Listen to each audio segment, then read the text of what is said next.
التقوى وهي العروة الوثقى، وهي التي جعلها إبراهيم عليه السلام باقية في عقبه لعلهم يرجعون. وش التوحيد لا إله إلا الله ذنام تقوى لقثذ، وهي العروة الوثقى ونام قائم خلق ذدي عروة الوثقى ذنام لا إله إلا الله، وهي التي جعلها إبراهيم عليه السلام باقية في عقبه لعلهم يرجعون. وهي التي وشثذ من نام إبراهيم عليه السلام نام باقي إذن نام قال ركدا ثدي لعلهم يرجعون وميتك نام إذن يلجكلر ينشثذ نام قايد كيلر يلقى. وهذه الكلمة لا إله إلا الله، شو لا إله إلا الله ثدنام عناها إبراهيم عليه السلام نام انسرا قدنتن ثدي إبراهيم عليه السلام شو لا يت إنني براء مما تعبدون، إنني شبه ثذ مني تاكيد لا ويت براء فاكترني مما تعبدون ثذن أواددت يان بطلون الظن من تاك والوري خداي إله فايماتي إلا الذي فطرني دنا من كم خداي كم الله صاياني الذي فطرني الذي خلقني من يوقتن بارد النام إلهمي اللهم نام أذما إله صاياني وشنو وعددت يعني إبراهيم عليه السلام نام من أذمي يردن المشقى أتشقن ليان ناطري إله صايمات دي نام صايمات دي أنك قدنا تتيان نام لا إله إلا الله تدي. هذا هو معنى لا إله إلا الله. أخش إبراهيم عليه السلام ديان ضعدم نام شو لا إله إلا الله نام ماني فدي. لكن إنني براء ديان نام هذا معنى النفي، إنني براء من باك ديان نام لا إله يعني نام شقن ليان ضات يوق ديمك لك ماني فيه نفي. لا إله إلا الله برنج جزء نام برنج بلو نفي إنكارت مك قيتر مك ناماني الله دن مسك والد ليان ضات بارثني إلا الذي فطرني نام هذا معنى الإثبات. أولم نام إلا الله ماني إلا الله ماني نام برنج بلو الله دن مسك شقن ليان ضات نفي يدن نسون إكنج بلو إلا الله بر الله تعالى أوادة حق اللي بمنام بار أوادة الله حقنا قيتر بريع. إلا الذي فطرني معني ثمنام إثبات يعني من ثم شكون ينضات لرنغ إنكار إتيانا مولثم أذمي يردن الله تعالى أوادة مكلغ منام إنكار إدمات. وجعلها إبراهيم عليه السلام جعل هذه الكلمة كلمة باقية في عقبه. وإبراهيم عليه السلام شو ثذي لا إله إلا الله ثذنا منام باقي ذرية لرنقال جتنام ثذت دي. فلا يزال فيهم من يقول شونا شني وقيامة شننا منام فلا يزال كثل ما نام بولر ضرر فيهم إبراهيم عليه السلام ذرية لرنقال شو لا إله إلا الله ثذني دي جكلا لم يتركوها كلهم يعني بعض كابر ذرية تشلانا مولها هم في تسلمد إتشن إنتاج بنام الله برلا شركة ما نام جارب يرنر ولم يشركوا كلهم وهم نام مشرك بالمدلر بل فيهم من قالها واستقام عليها بل كذا ولا رمتشن نام بصدي نام حق ماني ثبلا يرنديب واستقام عليها وشنو استن نام در النار نام بار كان ولو كان عددا قليلا أو أفرادا إذا نام شو سدي دي أن آدم مولث يبري كيك آدم نرم مولث دي. فلما بعث محمد صلى الله عليه وسلم في غمم محمد صلى الله عليه وسلم أغرد لنا ثم دي بعث بهذه الكلمة في غمم شو ثدي يايرت مقلا شو ثدي نام بيغ غلر مقلوب شو نام أغرد له دي. ونام بيان في غمم صلى الله عليه وسلم دي أمرت أن أقاتل الناس حتى يقولوا لا إله إلا الله فإذا قالوها عصموا مني دماءهم وأموالهم إلا بحقها وحسابهم على الله. أمرت يعني إمراد اللم يعني رسول الله أمرت دي أن ما إمراد الذي لنا قدر يعني كم الله يعني الله ما إمراد دي آدم نرى مرشينا أما أرشغلانة مكلغي تا أولر لا إله إلا الله ديان شهادة دي شنو حكمنا شنو أثنى قليان شهادة دي. فإذا قالوها إغر أول آدم نرى بثد دي ثلاث دي عصموا مني ولرنام عصموا قرارلر منن قاندرني ومالرني إلا بحقها إما نام شو لا إله إلا الله حق ولن يرن علرني يعني لا إله إلا الله حق نام يعني زكاة لرول فعلرني يعني لا إله إلا الله فذنام دينا دبير malına gany näme eldegirilmesi bolýar. İlla bi haqqiha, yani la ilahe illallah haqqı bolan ýerinde näme malına degmelen bolsa, ganyna degmelen bolsa degerini. La ilahe illallah neden haqqı kullan haqqı bolýar? Zekatdan haqqı bolýar. Nerden la ilahe illallah näme sen ganyna degmeklige bir talap etdiýär, bir ýerini öldürsen hem qisas etmeli bolýar. Ve hisabuhum alallah diye. Ama yüreklerine iman etmedik bolsalar Allah Teala cezalarını berýär. Biz yüreklerle işimiz ýok. Dilla näme İslam görkezdi biz olara näme İslamyň hükmü bilen näme gatnaşýar. Far Rasulu bu'isa bi la ilaha illallah diye. Peygamberimiz sallallahu aleyhi ve sellem näme şu la ilaha illallah sözüni uğradylar diye. Ve hiyel kelimatu allati ja'alaha jadduhu İbrahim aleyhissalatu vesselam baqiyatan fi aqibi.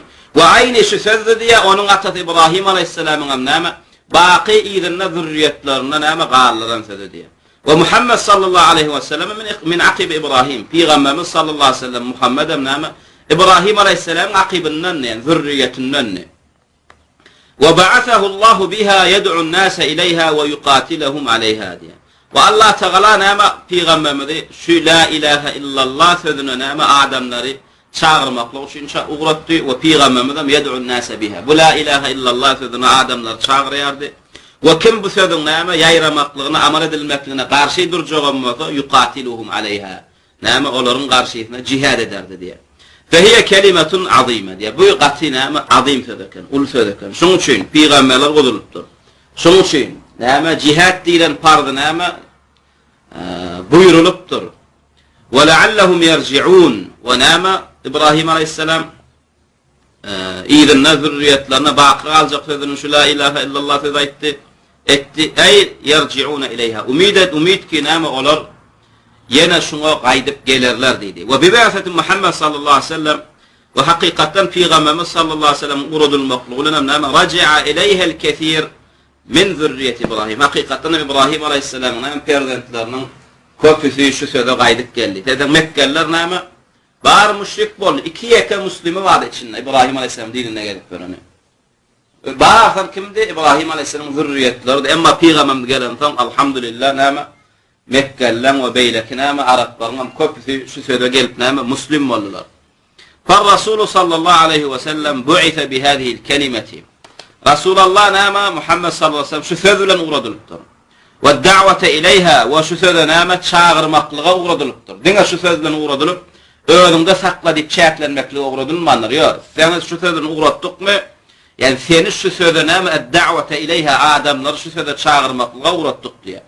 Ve tahqiqiha ve näme şu sözün näme maksat muradyny amala aşyrmaklygy üçin uğradylypdyr. Bu sözün maksat manasyny amala aşyrjak bolsa näme adamlar tawhide gelip şirklerini taşlamaly we amala biha we şu sözün näme buyurýan zatlaryny amal etmeli, gaýtarýan zatlaryny gaýtmaly. Diňe dille aýtmaklygy üçin näme o söz bilen dille bedenmeklik üçin uğradylmanlar. Bel inne kullur rusuli bu'ithu biha belki de näme Diňe peygamberlerle hemme rusullar hemme peygamberler näme şu söze da'wat edip şu söze amal etdirmeklik üçin uğradypdyrlar. Allah Teala Nahl suresinin 36-njy aýaty we laqad ba'athna fi kulli ummetin rasula en i'budullaha ve ijtanibut tagut. Biz näme ba'athna uğratdyk diye. Fi kulli ummetin rasula hemme ummatlaryň näme ummatlara rasul peygamber uğratdyk diye. Ol peygamberler ummatlaryna näme en i'budullah bir Allah ibadet edin. Veşteribut tağut ve Allah'dan gayri näme çokunulýan, ibadet edilýän tağutlaryň bar ýeten näme taşlan diýip näme tawhide olar çağıryp näme şirklerini taşlamaklyga da'wat etdiler. Hemme peýgamberiň birinji da'waty şu. Asli la ilahe illallah ma'ni tamşi. Wa'budullaha veşteribut tağut näme nefyun ve isbat. La ilahe illallah içinde de näme şirklere seni gaýtarýa we tawhide de seni näme çağırýa. Wa'budullaha veştenibut tağut. Wa'budullah bar Allah ibadet edin. Tawhide çağırıp isbat veştenibut tağut. Allah'dan gaýry çokunulan tağut nereden taşlan bulam nefi gaýtarýa seni. Ve ma arsalna min qablika min rasulin illa nuhi ileyhi ennehu la ilaha illa ana fa'budun. Enbiya suresi 20-nji aýetinde näme diye? Senden öňe peygamber uğratmadyk diye. Ve ma arsalna min qablika min rasulin. Senden öňe peygamber uğratmadyk megerem. Näme uğratdyk diye olary illa nuhi ileyhi. Olara wahy ederdik. Nämen wahy etdik adamlar şuna çağırmaklygy. Ennehu la ilahe illa ana fa'budunni. Yani näme şübhesiz. Menden başga ibadete haqqyl ilah ýokdur. Fa'budun. Diňe maňa ibadet edin diýe Allah Taala. Hemme peýgamberlere de näme wahy eden zadymyz şu diýe. Hemme peýgamberlere de näme buyuran zadymyz şu diýe. Menden başga ibadete haqqyl ilah ýok. Fa'budun yeketek maňa ibadet edin. Peýgamberler hakykatda näme bar Allah ibadet etdiler we ummatlaryny şoňa çağırdylar. Yunazzilul malaikata bir-ruhi min emrihi ala men yeşa'u min ibadihi. Allah Teala näme yunazzilul malaikata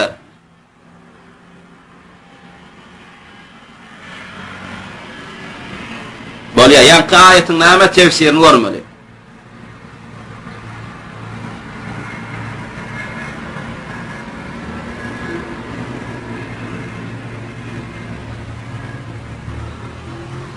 Näme an anziru annahu la ilaha illa ana fattaqun.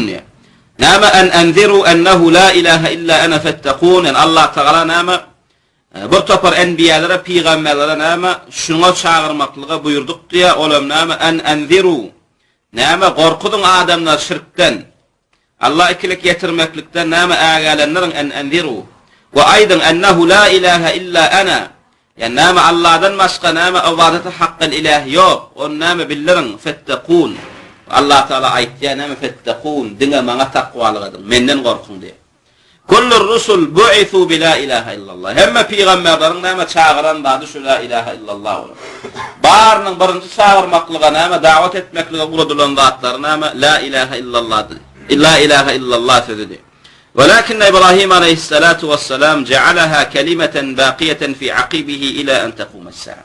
قال إبراهيم عليه السلام نعم الله دلقت şu söz لا إله إلا الله söz kıyamete çenne zürriyetlerine na'ma yitmen qalmaklığını dilek etti. Şonun için na'ma İbrahim aleyhisselamın na'ma zürriyetlerine la yezal entaga çennem na'ma dur يتوارثوا هذه الكلمة علما وعملا وتحقيقا نعم ذريتنا بفضل نعم علمي وعملي ونعم مقصد مراد نعم geçip dur يتناب وإن أعرض عنها الأكثرون كيف يذور يانا مولفا يانا نعم برتقر آدمنا وبفضل علمنا درسماني دبليالر وعملنا متيالر وتحقيقا ويرنا دشريالر وليس المراد قولها باللسان مع الجهل بمعناه. يانا بثرنا ما شيء عظيم ثر دي المكلقي دعوة المكلقة شاغرلان ثر يانا ناما معنيثن بالمثلذن يانا دلن ضعيف مكلق ودن تطلنا بثر دي مكلقتن ناما معنيثني بثر معنيثن بالمثلذن بثر معنيثن دشن مثلذن يانا بر دلن دناما توتغش يالق دلن ضعيف المكلق ناما ودن تطلنا ليس المقصود قول لا إله إلا الله باللسان فقط من غير فهم لمعناها هذه. يعني لا إله إلا الله دي ملي. بسولون أصلا يلمل بنا آدم نر شاغر مال دعوة تملي لنا. باللسان فقط من غير فهم لمعناها بالمل. المعني ثنا دشن مثلا باللسان دينا دلا أيت مقلق قدنا تطلعنا. لابد أن تتعلم ما معنى لا إله إلا الله. معني سورة شد الذي لنام لا إله إلا الله معني ثنام أورن مكلوك حكمان معني ثنورن مشتدون معني ثنام بيريان نادنام غيتريان ذاتلرنام طلبتيان نادنام. أما إذا قلتها وأنت لا تعرف معناها أما ثنام يون الديثن ديا بنون معني ثن بالمثذن فإنك لا تعتقد ما دلت عليه. Ondan sen bunun näme hakiki manysini iman etmediğin bolýar. Şunuňyzmy? Şo käbir adamlar näme manysini düşmesizden, manysini düşünmesizden käbir sözi gaýtalaýar. Gaýtalaýan sözüniň nämedigine düşünenok. Zat düşünmeýän sözüni kabul edenek, ýöne dille gaýtalaýar. Enne la ilaha illallah manysy näme? Tawhide gel şirki taşla diye. Bir Allah ibadet et, ondan gaýry ibadet edilýän zatlaryň barysyny taşla diye. Sen şu manysini düşünmesen, şu zady nädip kabul etjekdi? Şunuňmy? Şoň üçin näme Arap dilli däl beýleki milletten köpüsi diýe manysine düşünmeýän bolsa, znaşyk o la ilaha illallah manysy näme? Doly itiqad edenek diýip düşünýär. Nädip itiqad etsin ol? Fe keyfe ta'taqidu şeý'en tejheluhu? Bilmeýän zadyňy sen nädip itiqad etjekdi? Sen aslan näme itiqad etmeliligini bilen. La ilahe illallah babatında näme iman etmeliligini, näme yerine getirip, nämeden gaýtmalygyny bilen. Sebäp diýsen sen ýöne düşünmezden, bilmezden diýär. Şonuň üçin fela budda an ta'rifa ma'na hatta ta'taqidahu. Şonuň üçin hukmani suratda näme? Sana bunyň manysyny bilmeklik farz bolýar diýär. Bunyň dürüst manysyny ıqtiqad etmekligiň ýaly iman ederiň ýaly. تعتقد بقلبك ما يلفظ به لسانك diye. Yani kalbin bilen näme şu dille diýen zadyny näme iman etmeli. Kalbin bilen تعتقد بقلبك اعتقاد et diye iman et ananya yüreğin bilen dille diýen zadyň manysyna yani dille diýen zadyň manysyna yürekde ananjak bolsaň la ilahe illallah sen manysyna düşünmeli. La ilahe illallah manysyna näme tawhide gel şirki taşla bir Allah ibadet et. Ondan başka hiç bir zadan hem ibadet etme diye. فلازم أن تتعلم معنى لا إله إلا الله diye. Şoň üçin näme lazim bolýar, hukman bolýar. Her bir la ilahe illallah diýen adama näme bu sözüň manysyny öwrenmeklik. Emma mujarrad nutqun lisan min gayri fahmin lima'naha فهذا لا يفيد شيئا. Emma mujarrad diňe yani manysyna düşünmesizden nutqul lisan dille aýdylsa diýär bu söz. Min gayri fahmin lima'naha manysyna düşünmesizden فهذا bungalyk manysyna düşünmesizden diňe dille aýdylan la ilahe illallah la yufidu şey'en hiç zada sana peýda bermez. Şunu aydan la yakfi al-i'tiqad bil qalb ve nutqul lisan. Inne diňe dille aýdyp we manysyna düşünüp şoňa da itiqad edeniň ýetýärmi ýok o da ýetenap. Aydan yine de diye goşulmaly wagt bar. Dille diýen zadyňa ilki nämen goşdy? Dürüst manysyna itiqad etmekle goşdy. Yine goşulmaly wagt barken. Yine de diye sana yeterlik bolmaýa, laýyk we yeterlik bolmaýa. Ýürek bilen ananyp we dil bilen diýeniň hem diye la budda min al-amali bi muqtadaha. Hukmani suratda la budda. Hukmani suratda sen näme? Boýnan bolmaly bi muqtadaha. Talap etýän zadyna. Şu la ilahe illallah diýen sözüň näme talap etýän zadyna da sen näme boyun bolmaly we talabyna laýyk amal etmeli. La ilahe illallah zadyň talap et, la ilahe illallah sözüň talap etýän zady näme? Bir Allah ibadet etdi. Hajatlaryň ondan sonra, gyssananda doga dilekleriň ondan sonra tawhide geldi. Ne talap etýän zady? Ve şirkin taşla diye. Alaca, gözmoncu, qabır, tümmek, öller çağırmaklaryny, jinnary, bilgiçlere näme? Tevekkül etmekliğini taşla diye. Allah ikilik etmekliğini taşla diye. Enne bir itiqad etdi. Ne hakikatten hem la ilahe illallah manisi şu. Seni tevhide çağırıyor. Seni şirkten qaytarıyor. Ve dille diye yönü näme? Boyun bolana. Şirkin taşla bilana. Alacasını taşla bilana. Öller çağırmaklaryny taşla bilana. Peýdasy ýok. Şunu peýdasy ýok. Yok, hukmani suratda. Dille diýen zadyň näme? Dürüst manisyna kalbyň itiqad etmeli. Ve şonuň talap etýän zatlaryna sen dolu boyun bol, etdiýen zadyny etmeli, gaýt diýen zadyny gaýtmaly. Ve ödüm şol zatlaryň edeňde de näme halisan lillah etmeli. Riya üçin, göz üçin. Ýyle güne näme ibadet etýäniň estirmeklik üçin, ýa munafyklyk bilen, ikiyüzlük bilen etmeliler. Ve zalika bi ihlas al-ibadati lillah. Olam näme talap etýän adam näme la ilahe illallah her bir edilýän zady, her bir buyurulýan zady näme halisan lillah, şirk goşmasızdan, riya goşmasızdan arasda Allah'ın ırdalygy üçin etdi we terku ibadeti men siwa. We ýene talap etýän adam näme terk etmekligiňi, taşlamaklygyny talap etýär, ibadet etmekligiňi näme men siwa Allah'dan başga zatlara. فلا إله إلا الله كلمة نطق وعلم وعمل. لا إله إلا الله نتيجة نام ذاك نطق فذن مرضاك وعلم المبل مرضاك وعمل وعمل المل ذاك. لا إله إلا الله يونا نام الذي المل في ذلك يو شو لا إله إلا الله إشراط جمن الملك حكمان الذي الملك والذي لن ذاك المبل واعتقاد الملك ve talabına laýygam ýaşamalyken şu sözüň buýruklaryny amal edip gaýtaran zatlaryny gaýtmalyken leysat kelimatu lafzin faqat diňe näme sözlenýän sözler sözlenmek bilen şäklenilýän näme bir näme cümledeleken taýyp emmel murji'a emma näme sünnetden bir näme daşlaşan murji'a diýen bir näme bidgatçy taýpa bar bir bidgatçy mezhep bar Olar näme diýerler? La ilahe illallah bar. Yani la ilahe illallah sözlenmeli, ilmi bilinip, itiqad edilip we amal edilmeli. Bu ehli sünnet we cemaatın akideti. Şunuňmy? Ehli sünnet we cemaatda selef salihin akidetine, Kur'an, hadise, sahabalara, İslam ulemalarına näme uyyan hükmünü Kur'an, hadisten alyan ehli sünnet we cemaatın mezhebinde näme la ilahe illallah'da üstad bolmaly. Kavul bolmaly, amal bolmaly, itiqad bolmaly. Dille diýilmeli, yürekde inanylmaly we bedenlerden amal edilmeli. Emma bu zatlardan gysharan, hak näme sünnet ýolundan gysharan bir näme bidgatçy mezhep bar, olara murji'e diýilýär. Murji'eler näme diýär? Emmel murji'etu fehum yaqulun. Murji'eler bu sözü diýmeklik babatynda näme diýerler? Yekfi telaffuzu bi la ilahe illallah diýerler. Ya danim ew yekfi telaffuzu biha ma'a i'tiqadi ma'naha diýerler. Yani murci'eler näme bu la ilahe illallah bawatyna iki mezhep. Düşündiňmi? İki mezhep bar.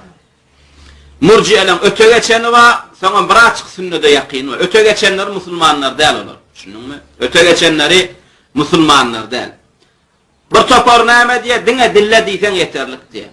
Aslında ben ikisini getirdim. 3 topar var. Şu birinci, ikincisi musulmanlar dinden çıkan kafir olar. Üçüncüsü näme sünnete ýakynlar. Birinci, ikinci toparı näme diýdi? Bir topara näme kerramiye, kulabiye diýilýär. Bir toparı diňe dille diýsen bolýar diýdi. La ilahe illallah diýdin gutordy. Manisini ananma işimiz ýok diýdi. Amal etme işimiz ýok. Diýdinmi bolly gutordy sen muslim diýerler. Şunuňmy? Bu söz diýinden batyl. Näme üçin? Sebäp diýsen Onda Rasulullah näme munafıklar karşısında cihad etmeklik näme batyl bolýar. Munafık diýilýänler İslamda göterilmeli bolýar. İslamda näme 3 adam ya musulman ya kafir ya munafık. Şunun kafir arasında küfrünü, kafirliğini aşkar etýän adam. Munafık näme? Bize iman gorkodyp küfrünü gizleýän adam. Şuna näme munafık diýilýär. Näde küfrünü gizlep bize iman gorkodyp? Dille la ilahe illallah diýär. Murci'elerin sözünü alsak aslan İslam'da, aslan dünyada kafir kalan. Hemme kişi la ilahe illallah diye.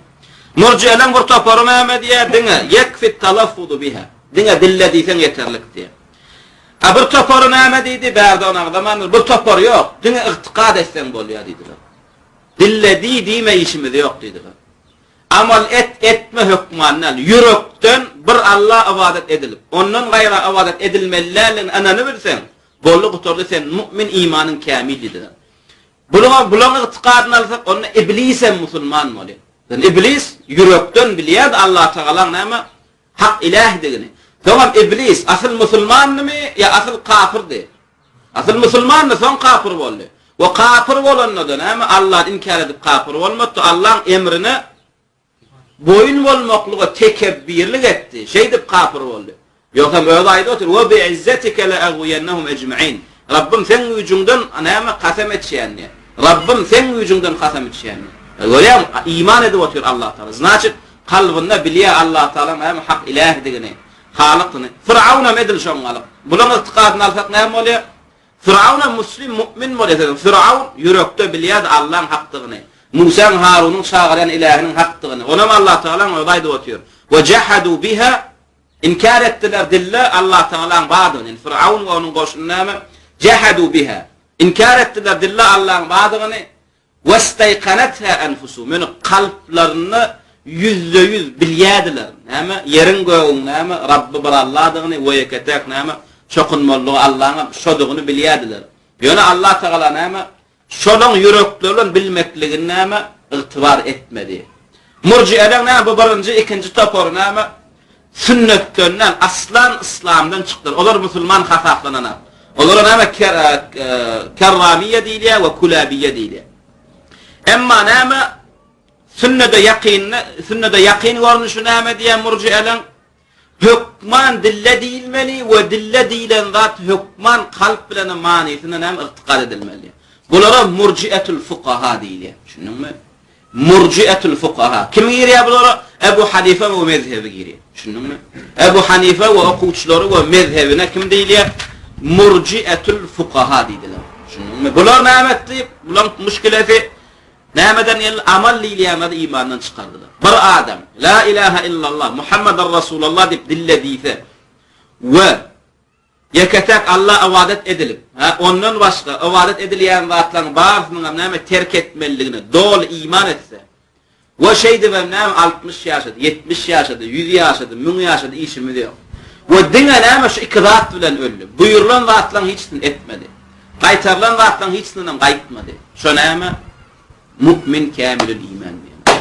Cenneti diyorlar. Şunun bir la ilahe illallah dedi, Muhammeden Resulullah dedi, ve dillede diyenlerine kalptanın, namaz okumadı, ağzı beklemedi, yağdayı bollu zekatını vermedi, yağdayı bollu hac etmedi, yağdayı bollu cihad etmedi, gınadan qaytmadı, fütkorluktan qaytmadı, araktan qaytmadı, domuzdan qaytmadı. Murcietül fukahalarda kim şey? Müslim. Ödem cenneti. Şunun mu? Näme murcietül fukahalar näme in sünnede yakin rağı. Olam kim? Ebu Hanife rahimahullah ve okuçtu. Ve şu vaqt umumi näme Hanefi mezheplerine Ebu Hanife mezhebi şuluk tıqatdı. Näme dediler? In sünnede yakin rağı. Olara da murcietül fukaha deyil. Ev yakfi talaffuz biha ma'tiqadi ma'naha. Dille deyip ve diyenlerin manisini itiqad etsen yeterlik deyildir. Vel amelu leyse bilazim. Amalım hükmandan dediler. Amal liyanada imandan çıkardılar. Adam imanlı olacak olsa amal etmek şart dediler. Deyip inansa bollu dediler. Men qalaha inne kim näme ýa-ki murji'eler itiqadını men qalaha dillediyse ve lem ya'mal şey'en min lawazimiha ve la ilahe illallah näme talep etýän zatlarından hiç bir zadını etmese de näme huwa min ehlil cennet dediler. Şol näme cennetilerden dediler. Yani cennetiler diýende bir zada düşünmeli. Yani dowdaha birden girip ýanaýsa da iň soňunda cennete düşmelidiler. Düşündüňmi? Yani murcietül fuqahalar kadar diýip itiqad etdi. Diýilen zatlaryň soňunda hiç bir etmedi, gaýtarlan zatlaryň hiç birini gaýtmady. Cenneti diýmezde gon cenneti hasapsız hesipsiz diýen aklar. Allah näme rahmetine tutsa goni günahlarını bağışlap cennete tetsalya diýerler. Adylna tutsa da eden günahyna görä ýany iň soňunda şu cenneti diýerler. Düşündüňmi? Şeylik düşünmeli. Tayyip. Huwa min ehlil cennet dediler. Dille deyip itiqad etti mi şu la ilahe illallah levazimlerine ama levazimler dedi buyuruyan zatları. La ilahe illallah doğru hakkını yerine getirmek için edilmeli amallar. Şolun hiçbir yerini etmese de ama huwa min ehlil cennet. Ol näme cennetilerden niyeler. Velem lem yusalli namaz okumasa da, velem yuzekki zekat vermese de, velem yahuc hac etmese de, velem yasum ağız beklemese de. وفعل الفواحش والكبائر والزنا والسرقة وشرب الخمر ولو فعل الفواحش فاحشة منكر إشلان بارثن إثا والكبائر ولونا ديليان ذاتلر إثا زنا إثا سرقة أغرلغ إثا شرب الخمر أرغشنا موضا وفعل ما يريد من المعاصي وقنا ديليان ذاتلر إثلان إثا دي وترك الطاعة كلها وتاغت ديليان ذاتلر همة تشرفة نعم şu cenneti dediler. Ne yapmışın? Li'annehu tekfi la ilahe illallah indahum. Sen onlarda mümin olacak olsa näme? La ilahe illallah yeterli. Ya da ikinci mezhebin arasında la ilahe illallah deyip şonu itiqad etmeklik yeterli. İnne bir adam olan akidine la ilahe illallah dedi mi demedi? Dedi. İman etti mi? Etti. Bollu olurdu mümin. Ondan sonra kubatlar oldu. Dinle näme? Doğrudur uşlar. Öy bedeyen ama bedey hükmünü kabul ettiler. Bedeksiz bir oyda yaşap oluyor mu yaşap oluyor mu? Yaşap oluyor. Ama birin akidamızda ehl-i sünnet vel cemaatın akidasında näme? Amalsız iman harap. Şunun mu? Yok hasap etmeli. Dille değil, itiqad edilli. Ve itiqad eden zatının näme? Buyurayan zatlar etmedi, qaytarayan zatlar qaytmadi, yok hasap edilli. Şunun mu? Yok hasap etýän. Bir erek barýan, men maşina aljak diýen. Ýarsyn kesip berýärler sana. İýdi yok, iki teker yok, karobka yok, motor yok. Diňe kuzba berýär. Maşinmi şo? Maşin del, yok hasaplanýar şo. Näme haqiqi, näme selef salyhyň ehli sünnet we cemaat akidasynda şulan bir tapılmasa harap hasaplanýar. Yok hasaplanýar. Şu üçünün her birinin öz yeri var. Biri bolmasa beýleki ýerini näme tutup bilenä. Bir bolmasa beýleki ornuny durana. Bir-birinin näme ornuny durup bilenä. Hükmani suratda şu üçün özüm deň derejede bile tapılmaly. Tayyip, hada mezhebul murci'ene. Şu murci'elen näme mezhebi. Murci'e diýen manysy näme? Irca sözünden. El murci'en asly gelip sözi el irca'u diýen sözünden. El irca diýende jimin elinde elif bolmaly, elifin ýerinde hemze bolmaly. El irca'u şu sözden gelip çykan. Näme üçin irja diýdiler? Irja manysyny bilmeli bolar. Irja manysy näme? Et-ta'khir.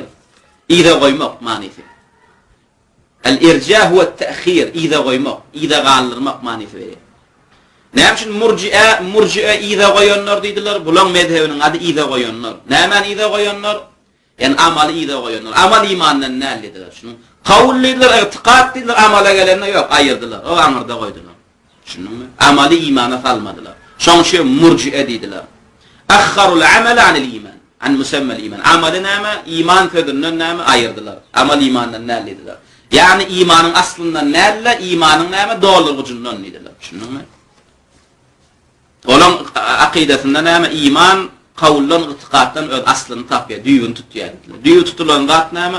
Ondan ýokardyna zat näme? Düýüp bolan. Amalam näme diýdiler ýa-da bir istel garlyny şpaklyp goşurşany alak diýdiler şunumy. Şpaklypga bolmasa näme jaý bitdi. Son, hada mezhebul murji'a allazina yukhrijuna al-amala min haqiqatil iman. Murji'a nämetler yukhrijun, çıkardılar näme? Amal diýýänleri imanyň hakykatyndan. İman hakykatyndan ikizatda tapýar diýdiler. İkizat tapylmy imanyň hakykaty ýüze çykýar diýdiler. Olam ikizat näme? Söz bilen itiqad. Yani la ilahe illallah diýmeklik bilen manysyny anlamak diýdiler. Amal etmek ýok, imanyň hakykatyny aslan giýranat diýdiler. Ve ya'tabiruna al-amala idha ja'at fiha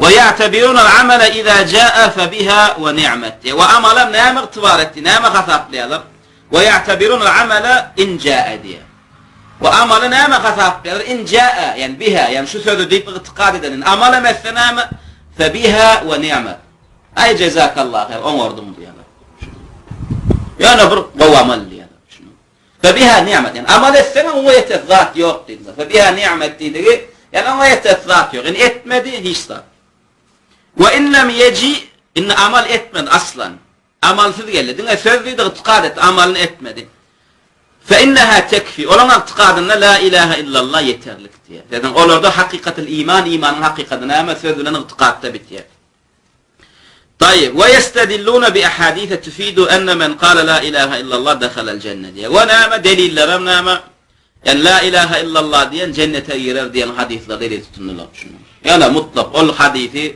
şerhine gaýtmadylar, başga bu la ilahe illallahny başga açıklayan hadislere gaýtmadylar. Ýekece hadis aldylar da şoňa minip gitdiler. Şunuňmy? Men qala la ilahe illallah dakhalal cennet. Hadis aldylar. Rasulullah la ilahe illallah diýen cennete girer diýdi dämi? Diýdi bollugy tordy. Başga hadisler bar la ilahe illallah şertlaryny aýdyp gelýär, açıklap gelen ayetler bar, hadisler bar. Olar nädir? Tayyib. ولكن الرسول صلى الله عليه وسلم ما اقتصر على هذه الأحاديث يعني في غمامة دينا شو حديث aytmaklyk bilen çäklenmedi maktasara dedi şu çäklenmedi Rasulullah la ilahe illallah wa vatna dine şu hadis çıktı mı ağzından 23 yılın içinde ya da bundan başka da kan hadisler çıktı mı? Kan hadisler çıktı ama bular näme? El-madam ehli bid'at şunu alaq. Bid'atçılar dine öz hay heveslerini kanagatlandıran hadis alýarlar beýleki näme görmedik bolýarlar. Ve izinnak eýriýän adamlardan gizleýärler. Yani bu hadislara ba diýenaklar. Dine şu diýerler. Beýleki näme aýtmaýarlar. Maktasara walakin ar-rasul sallallahu aleyhi ve sellem maktasara ala hadihi al-ahadith. Peýgamber dine şertsiz, amalsız, dine la ilahe illallah diýeniň bilen cennete girýän diýen hadis aýtdymy ya başga da hadisler aýtdym, başga da kan hadisler. Wa rasul sallallahu aleyhi ve sellem lehu ahadith ukhra. Peýgamberde başga da hadisler var. Tuqayyidu hadihi al-ahadith. Şu hadisine açıklayan hadisler var yani la ilahe illallah nehil derecede aydılarına sen cennete girmekliğine sebep oluyor. Şunu açıklaya. Şunun yani dine dille diyenin ulan yeterliklerle başka hadislerde Resulullah açıklaya. Men planiyada ama la ilahe illallah diyen cennete giriyen ama diyenler yöne beydip dine amalsız dille diyenin ulan ama giriyen fikir etmem. La ilahe illallah deyip cennete girecek olalım. Şu zatlar bol olur deyip näme açıklaya. Şoş Hasan el-Basri rahimahullah'dan ama burgun Firozdyk deyip Araplyň belli meşhur şahyr bolan. Şoň aýalynyň jinazatyna gatnaşýar.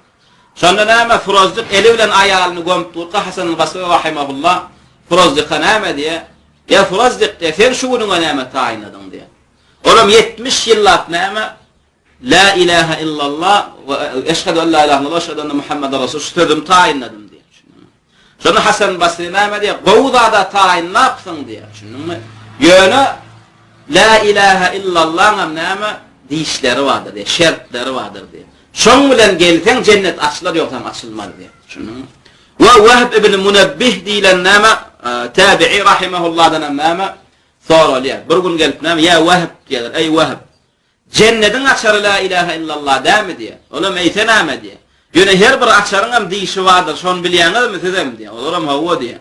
Edil şoň galyk diýär. Diýişli açary getirseň gulp açylar diýär. Diýişli açary getirseň hem gulp açylmaz diýär. Yani la ilaha illallah da şoň galyk diýär. Öz şertleri bar diýär. Etmeli zatlary bar diýär. La gaýtmaly zatlary bar diýär. Şu zatlaryny edip buyuran zatlaryny edip gaýtaran zatlaryny gaýdan bolsaň saňa cennet açylar diýär. Emma ýöne dillediýiň peýdasy ýok. Şunuňmy? Şoň üçin näme başga hadisler we şu la ilaha illallah näme şertlerini aýdyp gelýär. Nehil suratda aýdylan näme sen bu söz cennete girmekliğine sebep bolýar. Şonuň üçin biz bir zatdan hökm çykarjak bolsak iki hadis almaýasa şo babatda näme aýdylan hadislerin hemmesini jemläp şoň umumundan bir hökm çykarýar. Şunuňmy? Emma diňe bir hadis alyp şonuň hökm çykarmaklyk ol bidgatçylar ya da näme ilimde en takbir doly nädip hökm çykarylýar, nädip ilmalynýar. Buň ýoluny bilmedik adamyň näme etýän işi bolýar. Ýok, alimler näme bir meseleden, bir ayetden, bir hadisden hökm çykarjak bolsalar, şo babatda aýdylan ayetlerin hemmesini jemleýärler. Ya şo babatda aýdylan hadislerin hemmesini jemläp, alimler dol açyklamasyny, şerhlaryny okap, onuň umum hadisden, umum açyklamalardan netije çykarýar şunuňmy? Emma ehl-i sünnet vel cemaat alimler näme şu la ilaha illallah diýmeklik babatyny aýdylan hadislerin hemmesini jemlediler we näme umumy 9 tane şerti bar eken. Şu la ilaha illallah diýen adamdyň cennete girmekligine peýda berjek bolsa, cennete girmekligine sebäp boljak bolsa, hukmani suratda 9 tane şerti näme tapylanmaly. Käbir ulamalar 7 diýär, käbir 8 diýär, käbir 9 diýär. Yani ihtilaf ýok. Şunuňmy? Tayyib. Son. İnne näme diye biz bir zatdan hökm aljak bolsak. Ve la budda an tejma'a beyne kelamir Rasul sallallahu aleyhi ve sellem ba'dahu ila ba'd diye. Sen Rasulullah näme bir hadisinden hökm çykarjak bolsaň, hukmani suratda näme tejma'dan jemlemeli bolýan diye. Näme beyne kelamir Rasul peýgamberiň sözlerini bir-birine jemlemeli bolýan diye. Şu babatda näme aýdan sözleriniň barysyny getirip umumusundan bir many çykarmaly bolýan diye. La an ta'khud minhu tarafan wa tatruku tarafan. Bir bölüň alyp bir bölekni näme taşlamaly, oň alyp bolmaly diye. Lianna näme üçin bir bölüň alyp bir bölek taşlanmaýa, sen peýgamberimiz näme? Peýgamberimiz sallallahu aleyhi ve sellem sözi bir-biriniň dogrulygy, bir-biriniň näme tefsiri, açyklamasy. Rasulullah bir ýerde näme gysgaça gurlaýanmydy, başga ýerde şu gysgaça gurlaýandan açyklap getirýär. Şunuňmy?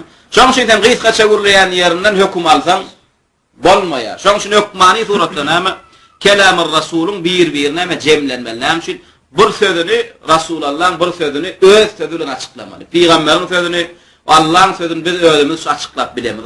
Şunuňmy? Ve yubayyinu ba'dahu ba'dan. Ya näme mujmal bolan ýerine, ýa-da açyklanmadyk ýerine näme beýan etýär, giňişleýin näme açyklap gelýär. Amma allazi ya'khudhu tarafan ve yatruku tarafan fa innahu min ahli az-zayg alladhina näme yettabi'un.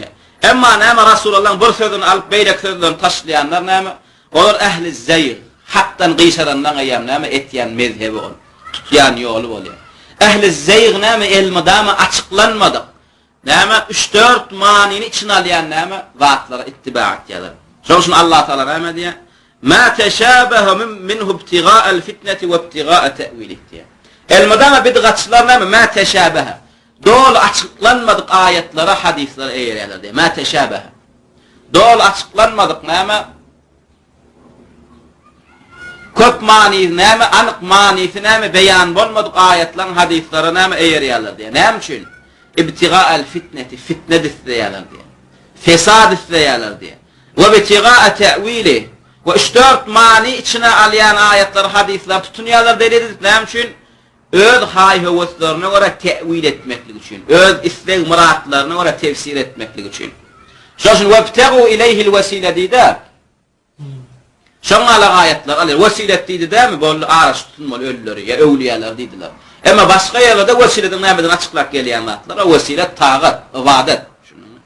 Resul sallallahu aleyhi ve selleme kâle diye. Peygamberimiz yani başka yerde açıklaya la ilahe illallah nahilet diyenle sana peydası diye. Men kâle la ilahe illallah ve kefere bima ubide min dunillah. Eyen birinci kaydı. Näme? Yani 9 şart dedik ya, şu 9 şartın biri näme? Allah'dan başka ibadet edilen zatların hemmesini sen terk edip başarman. Şunun ana şartı şu. Emma sen la ilahe illallah deyip ağlayacağını taşlayabilmesen. Doğru değil mi? La ilahe illallah deyip kıssananda näme? Evvela Allah galı verse plana kun, galı verse plana kun deyip ölüp giden sağlıklar çağırırsan. Şunun mu? Allah Teala sana bir güzel nimetler verenler. Allah Teala şükür etme. Davud peygamberin yoluna bir canını salsan. Neden sen la ilahe illallah näme? Qaytaran adını qaytdığın oluyor. Allah Teala la ilahe illallah'ın başında näme diye? La ilah diye. Şunun mu? Allah'dan başka ibadet edilen zat yok diye. La ilah. Şunun mu? Allah'dan başka hemme zatlar näme? Mahluk, abd. Näme birinci şartı näme etmeli la ilahe illallah diyen adam? Kafara bima ubida min dunillah. Allah'dan gayri ibadet edilen çokunulan zatların barfına kafir olmalı. Yani barfını terk edip başarmalı. Yani ibadet edilen neyligen Allah'dan başka kıssanılığına çağırlayan zat yok, çağıran da adam oldu. Kıssanında bir evliyan çağırırsın. Yok. La ilahe illallah sen dürst doğru malını düşündün mü? Yok. İnne kıssanında bir Allah'ın çağır. Hassan olsa näme? Misal üçün bir evliyadan derman soramalı gidipsin. Yok. İnne sen la ilahe illallah dürst malını düşündün mü? Dikkat ettin mi? Yok. Dermanın Allah'dan sonra. Tutsoğun var mı? Boşak gelmekliğin Allah'dan sonra. Hacatın var mı? Allah'dan sonra. Derdin var mı? Dermanın Allah'dan sonra. Elin yok, garip mi? Baylığı, rızıklığı da Allah'dan sonra. Şerti näme? Şirkin taşlamalı. Doğru. Allah'dan başka näme? Näme gada bağlansın olan olsa terk etmeli. Ve hâzâ hadisun sahih. Bular näme? Hadis sahih Müslim'de geliyor. Tariq ibn-i näme Eşyem diyen sahabadan rivayet ediliyor. Sonra yine bir hadis näme diyor. Ve hâzâ hadisun sahih. Limâzâ gafaltum anhu. Bular sahih hadis diyor. Näme için bunu almadınız diyor. Gafaltum. Näme için bunu görmedik bolluğunuz da dinle. Açıklanmasızdan dine men kâle la ilahe illallah dehalel cennet. Kim la ilahe illallah deyse cennete girer diyen hadis alınızda ve agfeltum hâzâ. La ilahe illallah diyen adam cennete girecek o da şirkinem taşlamalı, çöpünem taşlamalı, yüpünem taşlamalı. Bu zatlar ayeten hadisi limâda agfeltum. Neyim şunu almadınız diye. İbtigâe te'vili. Öz hâi heveslerinin, şeytanlarının neyime isteyen vaadini tefsirlemeklik için açılmadıklar dalyalar. Doğru giyin işleyin tefsirlenmedik ayet hadisler alyalar. Neyim için? Özleri öz isteklerine göre tefsir eder yalar. Emma bir ayet hadisler öz istekimize göre tefsir edip bilmeyen. Allah ve Resulünün eden açıklamasına tefsirine kayıtmalı oluyor. Bu hadiste neyme diye? فَإِنَّ اللّٰهَ حَرَّمَ عَلَى النَّارِ مَنْ قَالَ لَا إِلَٰهَ إِلَّا اللّٰهِ يَبْتَغِي بِذَٰلِكَ وَجْهَ اللّٰهِ. Allah o döneme la ilahe illallah diyen adamların haysesini haram edecektir diye. Kim bu sözünü arasa Allah'ın rızalığı için diyen mi olsa diye. Şunu mu? İnnallaha fe innallaha harrama alen nari men kâle la ilahe illallah. Allah Teala şu la ilahe illallah diyen adamların haysesini o da yapmayacak. Haysesi şu la ilahe illallah nâme Allah'ın rızalığı için diyen mi olsa diye. Yani Allah'ın rızalığı için diyilenle nâme kursunu saklamak için, pulunu saklamak için, kanını, malını saklamak için diyemeler. Allah'ın rızalığı için diyemeli. Ve tevhide gelmeli Allah'ın rızalığı için. Ve şirkten kayıtmalı Allah'ın rızalığı için. Plan ibadet kon, plan takva. Nâme didirmeklik için. Eden ibadetlerin halisen illa arası Allah için etmeli. Dua dileklerinde, namaz, kurbanlık, rodalarında nâme bir yerini Allah şerik etmeliler. Şunun mu? Emmellezî yekûl. Emma la ilahe illallah'ın bir yer diye. Ve la yekfuru bima yu'bedu min dunillah. Allah'dan başka nem ibadet edilen zatlar taşlap bilenak. Ağacın taşlanak, çöpün taşlanak, kavur tümmeklerin taşlanak. Ve yedul evliya ve salihin. Ve la ilahe illallah diye ödem evliya salihinler çağırıp yor. Şolardan dua dilek edip neme kıstananlarına şolara tevekkül edip hacetlerini şolardan sorat yorlar.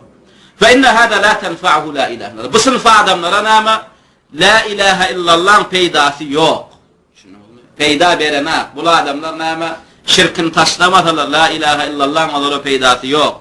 Resulullah nâme kime peyda isteyeriydi? Allah'dan başka ibadet eten zatların taşlap başarını peyda isteyeriydi.